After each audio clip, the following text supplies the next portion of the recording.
गीता अध्याय 7 श्लोक 3। ठीक है। बहुत कम लोग ही सत्य को क्यों जानते हैं। सत्य सबके पास है, सबके भीतर है, उसे बाहर जाने की जरूरत नहीं है, फिर भी बहुत कम लोग ही सत्य को क्यों जान पाते हैं। तो आज जो श्लोक है ये जीवन की कड़वी सच्चाई है जिससे हम अवगत होंगे। ठीक है।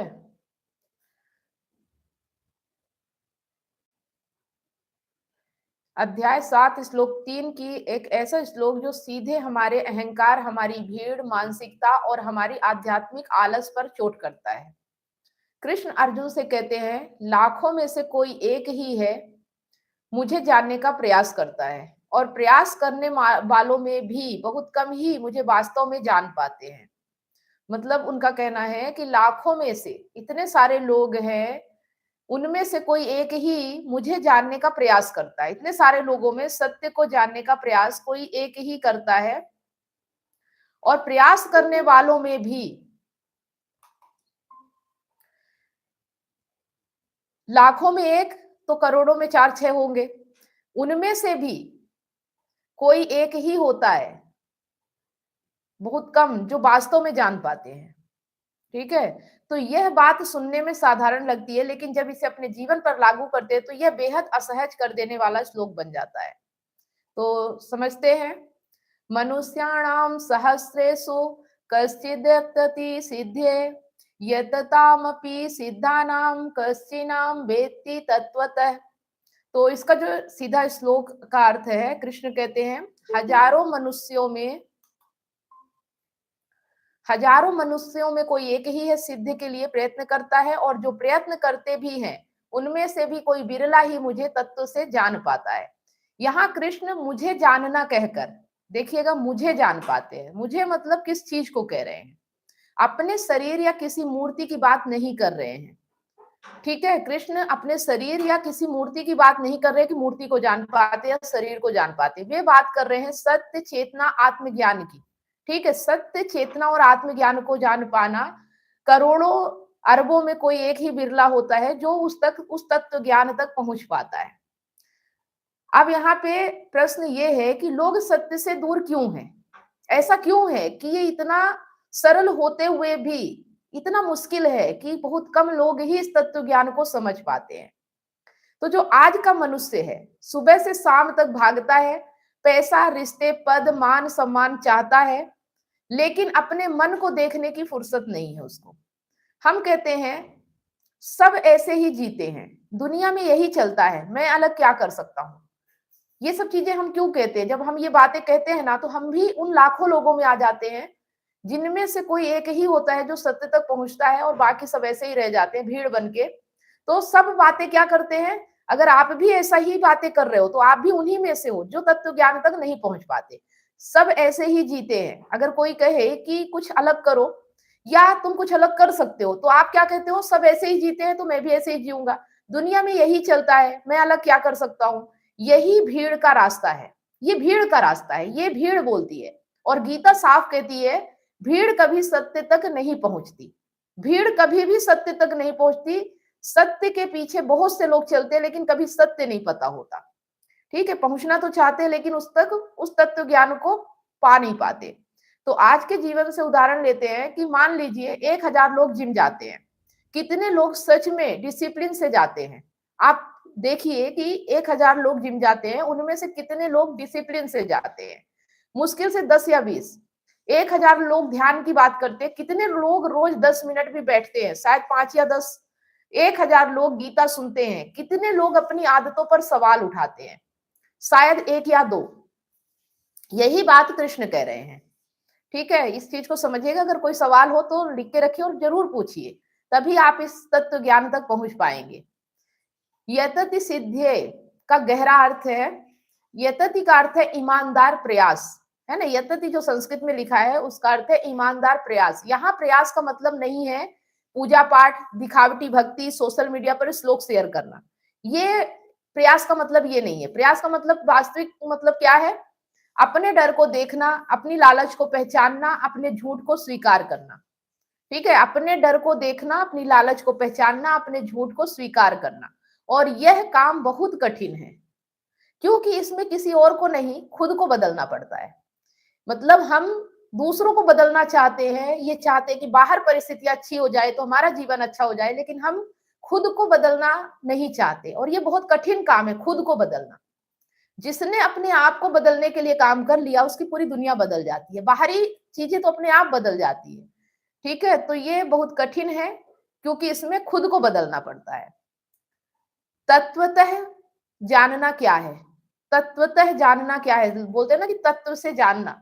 तो कृष्ण कहते हैं कोई मुझे तत्वतः जान पाता है। तत्वतः मतलब सतही ज्ञान नहीं, भावुक भक्ति नहीं, अंधविश्वास नहीं, बल्कि अनुभव से, जागरूकता से, अपने जीवन में सत्य उतार कर जो ये काम कर ले, वही कृष्ण को जान सकता है, वही सत्य को जान सकता है, वही तत्व ज्ञानी है। तत्व का मतलब यही है कि आप सत्य को जानते हो, आप अपने भावनाओं को अनुभव कर पाते हो, जागरूक हो आप, कोई चीज डिसीजन लेने में आप किसी और का सहारा नहीं लेते हो, आप अपने विवेक और बुद्धि से अपनी जिंदगी का निर्णय कर सकते हो, चाहे उसमें लाभ हो हानि हो, जिम्मेदारी ले सकते हो, अपने जीवन में सत्य उतार कर कि मेरे भीतर जो चल रहा है उसमें मैं जी सकूं, उसे वैसा का वैसा जीना, बदल के नहीं कि भीतर कुछ और चल रहा है, बाहर आप दिखावा कुछ और कर रहे हो, जैसा भीतर वैसा बाहर रह सकूं, यही तत्व ज्ञान है। ठीक है, इसमें डर नहीं होना चाहिए, क्योंकि हम क्यों नहीं जी पा रहे, कि कहीं ना कहीं हम डर आ जाता है, लालच आ जाता है, स्वार्थ आ जाता है कि अगर हम ऐसा रहेंगे तो बाहर की चीजें छूट जाएगी। अरे इतनी हिम्मत कर लो कि छूट जाए तो छूट जाए, उसके बाद देखो कि आपका जीवन कैसे बदलता है, लेकिन इतनी हिम्मत हमारे अंदर नहीं होती, जिसकी वजह से हम उस तत्व ज्ञान से वंचित रह जाते हैं। सत्य जानने का मतलब है कि जो गलत है उसे छोड़ देना, है ना, जो गलत है उसे छोड़ दो, चाहे वह कितना ही प्रिय प्रिय क्यों ना हो, जो गलत है उसे छोड़ दो, चाहे वो कितना ही प्रिय क्यों ना हो। और हम यही नहीं कर पाते, हम गलत को बर्दाश्त करते रहते, झेलते रहते, क्योंकि हमें लगता है कि वो हमारा प्रिय है, वो हमसे कनेक्टेड है, हमारी उससे शादी हुई है, हमारा उससे रिश्ता हुआ है, भले वो गलत है, फिर भी हम मजबूर बन जाते हैं, कमजोर बन जाते हैं, नहीं झेलना तो हमारी आदत है, नियति है। तो ये चीज आपको कमजोर बनाती है। कड़वी सच्चाई, हम में से अधिकतर लोग भगवान को अपने पक्ष में चाहते हैं, सत्य को नहीं। मतलब हम अगर पूजा पाठ करते हैं, मूर्ति के पास जाते हैं, तो हम यही चाहते हैं कि हम जैसे भी है भगवान हमारे पक्ष में रहे। जबकि हमें ये सोचना चाहिए कि सत्य जो है उसके साथ भगवान रहना चाहिए, मतलब जहां सत्य हो भगवान ऑटोमेटिक है। लेकिन हम चाहे झूठ हो चाहे गलत हो, हम चाहते हैं भगवान हमारे साथ रहे, और इसीलिए ऐसा नहीं होता है। हम चाहते हैं मेरी गलतियां भी सही ठहराई जाए, मेरी इच्छाएं भी पूरी हो और शांति भी मिल जाए। ऐसा ही सोचते हैं ना कि मेरी गलतियां भी सही ठहराई जाए, मेरी इच्छाएं भी पूरी हो जाए और फिर मुझे शांति भी मिल जाए। यहीं से आपकी शांति छिन जाती है। लेकिन गीता कहती है सत्य समझौता नहीं करता। जहां सत्य होता है वहां समझौता होता ही नहीं है। ठीक है, और अगर आप समझौते की जिंदगी जी रहे हो अपनी इच्छाओं के लिए, अपनी कामनाओं के लिए, अपनी गलतियों को सही ठहराने के लिए, तो फिर आप शांति को भूल जाओ। अर्जुन कोई साधारण व्यक्ति नहीं था, श्रेष्ठ धनुर्धर, ज्ञानी, ईमानदार, फिर भी वह भ्रम में था। कृष्ण उसे यह श्लोक इसलिए कह रहे हैं कि सत्य जानना पद या योग्यता से नहीं आता। मतलब चाहे आप कितने भी महान पद पे हो, चाहे कितना भी पैसा हो, कितने भी आप श्रेष्ठ हो, कुछ भी मायने नहीं रखता, ये इससे नहीं मिलता है। सत्य जानना साहस से आता है, हिम्मत से आता है, वो आपके भीतर होती है। बाहरी पद प्रतिष्ठा इसके लिए कोई काम नहीं करती। तो हिम्मत होनी चाहिए, गलत व्यक्ति का साथ छोड़ देना, गलत जगह, गलत संगति नहीं पकड़ना, जहां पे आपको पता चल जाए कि ये व्यक्ति डर, लालच, काम, क्रोध, स्वार्थ, मोह में फंसा हुआ है और इसीलिए ये व्यक्ति ऐसा है और इसके कारण आपको दुख मिलेगा। लेकिन तब आप ये कर पाओगे जब आप इनसे मुक्त हो पाओगे। जब तक आप इनमें फंसे हो तब तक आपको वही व्यक्ति अट्रैक्ट करेगा। ठीक है, तो यहाँ पे जितनी बातें कही गई हैं, ठीक है, संभव है आप उन कुछ लोगों में से हैं जो सिर्फ सुनना नहीं, समझना चाहते, इसलिए आप यहाँ हो। ठीक है, अपने आप से पूछिए, क्या मैं सच में बदलना चाहता हूँ या बस शांति की बातें सुनकर खुश हो जाना चाहता हूँ? सोचिए और पूछिए, सवाल कीजिए कि क्या मैं सच में बदलना चाहता हूँ या बस शांति की बातें सुनकर खुश हो जाना चाहता हूँ? ठीक है, तो सत्य दुर्लभ है, इसलिए नहीं कि वह छुपा हुआ है, बल्कि इसलिए कि उसे पाने का साहस बहुत कम लोगों में होता है। सत्य छुपा हुआ नहीं है, लेकिन उसे पाने का साहस बहुत कम लोगों में है, क्योंकि हम कहीं न कहीं समझौता करते हैं, झुक जाते हैं, कमजोर हो जाते हैं, डर जाते हैं, इसलिए हम सत्य तक नहीं पहुंच पाते। ये सत्य के राह में बाधा है।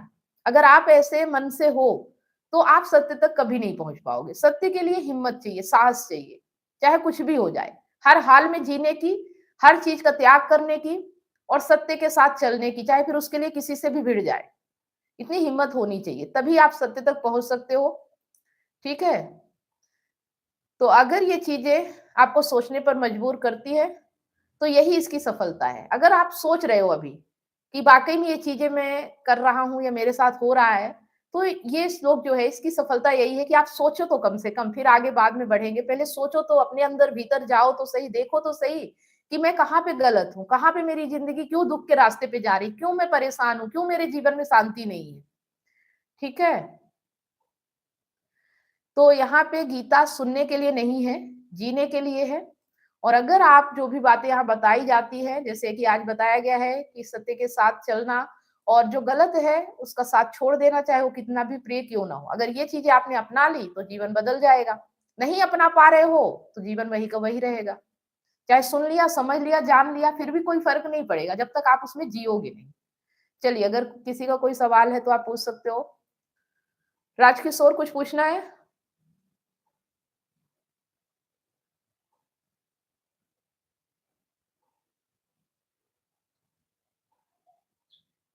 जी, मैं यही कि चाहे कोई भी गलत हो, हमारा प्रिय कितना भी हो, अगर गलत है तो उसके साथ नहीं रहना चाहिए। हाँ। मतलब सत्य करना चाहिए। और देखो, जब नहीं रहोगे तो अंदर दर्द भी होगा, तकलीफ भी होगी, क्योंकि अभी हम मोह में हैं, स्वार्थ में हैं। लेकिन उस दर्द, उस तकलीफ को अगर आप झेल लेते हो और उस बुरे व्यक्ति का साथ छोड़ देते हो, तो वो व्यक्ति भी एक दिन सही समझेगा कि हाँ, शायद इसीलिए मुझे छोड़ा गया था क्योंकि मैं गलत था। लेकिन अगर आप उसको साथ देते रहोगे और उसका साथ नहीं छोड़ोगे, तो उसके तो जो गलत कर्म है वो बढ़ते ही जाएंगे, वो कभी खत्म नहीं होंगे। समझ रहे हैं? यही होता है कि वो जब गलत कर रहा है, अगर हम उसको नहीं छोड़ पाते हो तो उसको ऐसा लगता है कि नहीं, ऐसा कर रहा हो कि मेरा ताकत, वो अपने आप को ताकतवर समझने लगता है। हाँ। और आपकी कमजोरी ये है कि आप उससे मोह करते हो, आप उसे अपना समझते हो। आपको लगता ही नहीं है कि मतलब वो, मतलब ये चीज हमें नहीं समझ में आ रही कि इस दुनिया में हमारा कोई अपना नहीं हो सकता। जो सत्य के साथ है वही अपना है, जो स्वार्थ के साथ है वो आपका अपना कैसे हो सकता है? ठीक है? यही मेरा कमजोरी बन जाता है। हाँ, बस यही तो है। अगर आप दुखी हो तो कमजोरी आपकी ही है, बाहर वाले की नहीं है। क्योंकि हर व्यक्ति अपनी जिंदगी के लिए, जीने के लिए स्वतंत्र है। आप उसके मालिक नहीं हो। लेकिन अगर आप उसे छोड़ नहीं पा रहे हो, उसका विरोध नहीं कर पा रहे हो, तो ये गलती आपकी है ना कहीं आप स्वार्थ में हो। समझ रहे हो? तो मेरा स्वार्थ हो जाता है कि मुझे कुछ चाहिए ऐसा, वो मेरा शांति दे दे। यही लेने के चक्कर में हमें अपना ताकत खो देते हैं।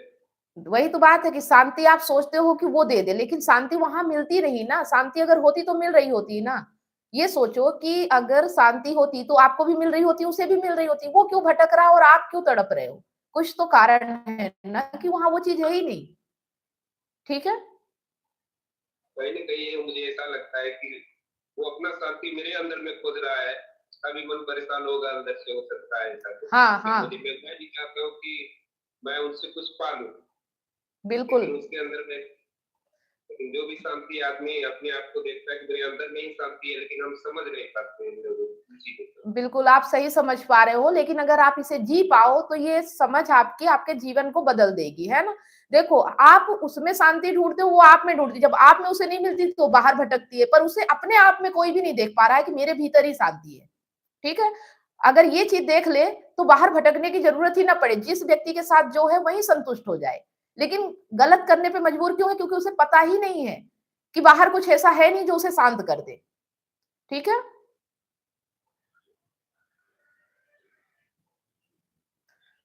आज और अगर मैं कुछ कमज़ोर था, मैं ताकतवर बन जाऊँ, अपने आप को पहचान लूँ कि मैं क्या हूँ, तो शायद वो गलत करने वाला अपने आप को कहीं न कहीं, कभी न कभी वो खुद ठोकर लगेगा तो उसको खुद समझ में आ जाएगा कि नहीं ऐसा, मैं ही गलत था, ऐसा कुछ। देखो, और आपको ये सुनो, आपको समझ में आ रहा है, आप इसे जीना शुरू करो। जब उसे बाहर भटक-भटक के भी शांति नहीं मिलेगी, तो वो भी इस चीज़ को समझेगा। समझ रहे हो? पर वो ठोकरे खा के समझेगा, आप ऐसे ही समझ लो, आपको ठोकरे नहीं लगेंगी। आ रही बात समझ में?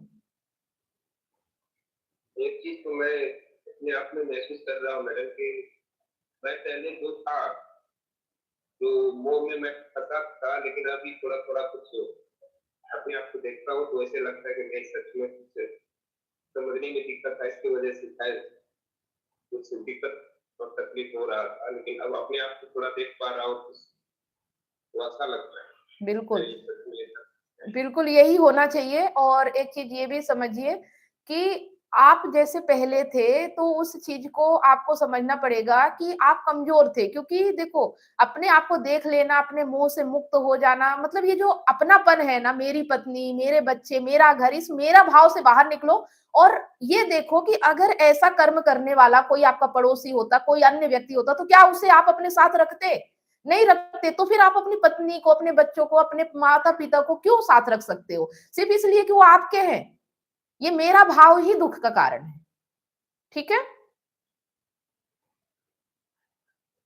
और इतना ठोकर लगने के बाद आज मैं अपने आप में सच में कुछ जान पाता हूँ अपने अपने के लिए कि नहीं, मेरे अंदर भी कुछ है। ठीक है। और अपने आप को ये चीजें हैं, जान पा रहे हैं, लेकिन अब हिम्मत से, साहस के साथ आपको जीना भी पड़ेगा। अपने आप को मजबूत बनाने का मतलब ये नहीं है कि हर चीज को त्याग दो। ठीक है? आप उस चीज को पकड़ो जो चीज आपको शांति देती, आनंद देती है। ठीक है? मुक्ति देती है, स्वतंत्रता देती है। ना मजबूर करती, ना कमजोर करती और ना आपके ऊपर दबाव डालती। आप ऐसी चीजों पे काम करो। ठीक है?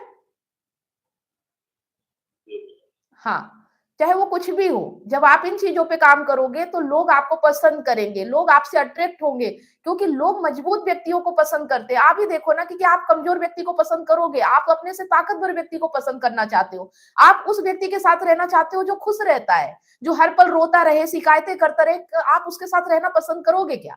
तो फिर आप अगर ऐसे हो तो कौन रहना चाहेगा आपके साथ, ये देखो। ठीक है? चलिए। और संदीप जी, आपको भी कुछ पूछना है?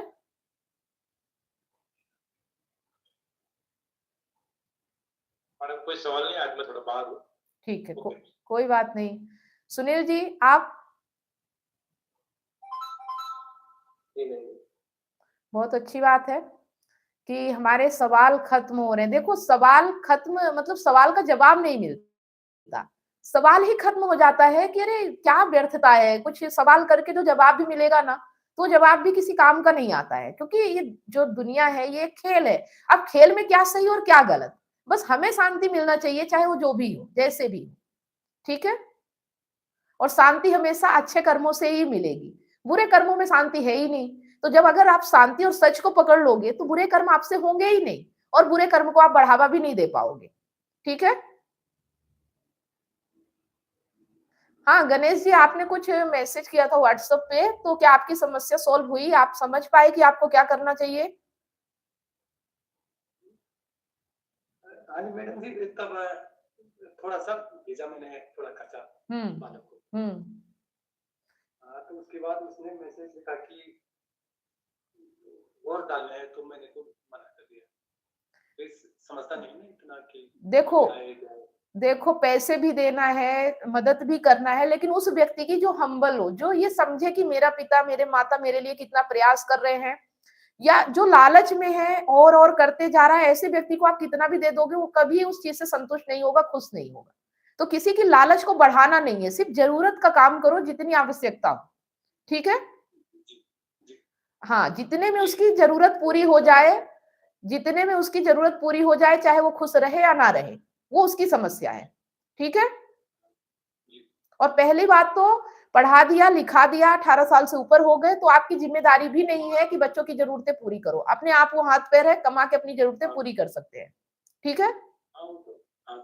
वो तो हमारी जिम्मेदारी नहीं है। हाँ, बिल्कुल। और अगर आप कर रहे हो तो अपनी खुशी से, मजबूर होके नहीं। ठीक है? अगर आपके पास है पैसे और आपको देने में खुशी हो रही है तो जरूर करो। ठीक है? पर तो फिर प्यार से, तरीके से रहना चाहिए। नहीं, फिर दे के उम्मीद मत करो, है ना?